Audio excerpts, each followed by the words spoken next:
পৰেশ বৰুৱাৰ বিস্ফোৰক মন্তব্য। অসমবাসীয়ে ন্যায় লাগে বুলিলেই হঠাতে ন্যায় কেনেকৈ পাব? ন্যায় বোলা বস্তুটো লাহে লাহেহে হ'ব।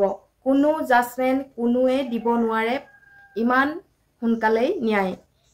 পৰেশ বৰুৱাৰ এই মন্তব্যই হয়তো অসমবাসীক অকমান হ'লেও ক্ষান্ত কৰিব। যিসকলে উঠি পৰি লাগি আছে, প্ৰতিবাদ কৰি আছে, তেওঁলোকৰ প্ৰতি এই ভিডিঅ'টো। নমস্কাৰ বন্ধু বান্ধৱীসকল, কি খবৰ আপোনালোকৰ? ভালনে বাৰু? বৰ্তমান মোৰ ভালেই। পৰেশ বৰুৱা ডাঙৰীয়াই আমাৰ অসমবাসীৰ বাবে এটা ভাল খবৰ আগবঢ়াইছে। যি নেকি অসমত আমাৰ জুবিন গাৰ্গ ডাঙৰীয়াক লৈ ন্যায় বিচাৰি প্ৰতিবাদ কৰি বহুতো ভয়ংকৰ ঘটনা ঘটিছে আৰু সেই ঘটনাৰ কিছুমান কথা পৰেশ বৰুৱা ডাঙৰীয়াই ভালকৈ বুজাই ক'লে যে ছিংগাপুৰৰ আৰু অসমৰ মাজত যিটো আমাৰ ঘটনা হৈছে, সেই ঘটনাটো বুজাবুজি নোহোৱাকৈ কোনো এমাহৰ ভিতৰত ন্যায় দিব নোৱাৰে আৰু সেই ন্যায় কোনো জাজমেণ্ট, কোনো উকিল বা কোনোৱে ইমান সোনকালে দিব নোৱাৰে। আমাৰ যিসমূহ বিভাগীয় লোক আছে, ছিংগাপুৰৰ পৰা বাৰ্তাসমূহ আনি আমাৰ অসমত যিবোৰ বিভাগীয় কাম কৰ্তৃপক্ষ লোক, তেওঁলোকে বিচাৰ বিবেচনা কৰাৰ পাছত এই জুবিন গাৰ্গৰ ন্যায় দিব পাৰিব। কিন্তু ইমান সোনকালে যে ন্যায় দিব পাৰিব সেই কথাটো কেতিয়াও সম্ভৱ নহয়।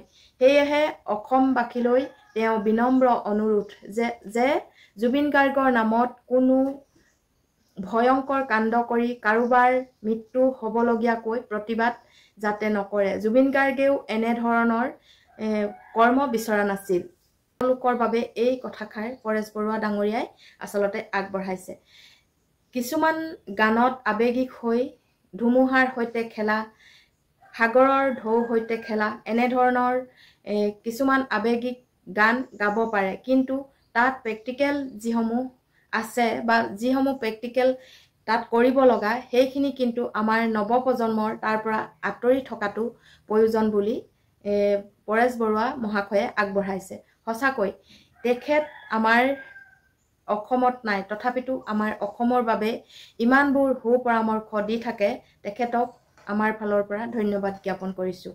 আৰু যিসকল উদণ্ড যুৱক যুৱতী, তেওঁলোকে হয়তো জুবিনৰ মৰম আৰু ভালপোৱাৰ ক্ষেত্ৰত যি উভণ্ড হৈ কাম কৰিছে, তেওঁলোকৰ নিজৰ জীৱনকো তেওঁলোকে পাহৰি গৈছে, তেনেলোকেও এতিয়া ভবা উচিত যে ন্যায় বস্তুটো ইমান সোনকালে দিয়া বস্তু নহয় আৰু ন্যায় হৈছে ধীৰ স্থিৰ সকলো শুদ্ধ সত্য বাছ বিচাৰ কৰিহে ন্যায় দিব পাৰিব। গতিকে সকলোৱে জানে আৰু বুজে, বুজিও সকলোৱে নুবুজাৰ হৈ ক্ষোভত আৰু খঙত বহু কাম নকৰিবলগীয়া কাম আচলতে কৰি পেলায়। সেই গতিকে আমাৰ নৱপ্ৰজন্মই ধৈৰ্য ধৰাটো বহুত প্ৰয়োজন।